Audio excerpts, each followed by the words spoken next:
जे कोण माझ्यावर म्हणजे काय आरोप करत असतील, पण माझं मन स्वच्छ आहे.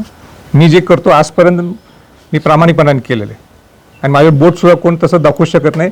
कारण का शिवाजी महाराजांचा राज्याभिषेक सोहळा जिथं झाला, जिथे छत्रपती झाले, त्या ठिकाणी शिवाजी महाराजांचा पुतळा बसवण्याचा मान मला आणि सदाशिव भक्तांना आहे.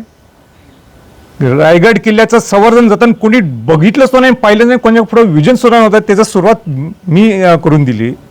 मी रायगड किल्ल्याचा 1% सुद्धा राजकारणासाठी वापरला नाही. महाविकास आघाडीच्या वतीने सुद्धा छत्रपती शाहू महाराज उभारले होते, तिथं सुद्धा मी राज्याभिषेक सोहळा किंवा रायगडचा विषय मी केव्हा काढला नाही. आणि ते माझ्यावर आरोप ठेवतात की मी राजकीय स्वार्थ आहे माझा. आणि मागच्या वेळेस सगळे संघटनेतले लोक होते. 1.5 वर्षाची मीटिंग झाली, 1.5 वर्ष अगोदरची जिल्हाधिकाऱ्यांची मीटिंग झाली, त्यांचे नाव आहेत, सगळेजण होते तिथं, मी एकटा नव्हतो. मग आता मी काहीतरी वेगळं करायला लागले का, माझा स्वार्थ आहे म्हणून करायला लागले का? अजिबात नाही. काय स्वार्थ मिळवायचं आहे?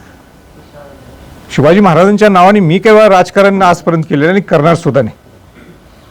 आणि तो माझा ट्रॅक रेकॉर्ड आहे पूर्वीचा, आज या याच्या पुढे सुद्धा तसा राहणार.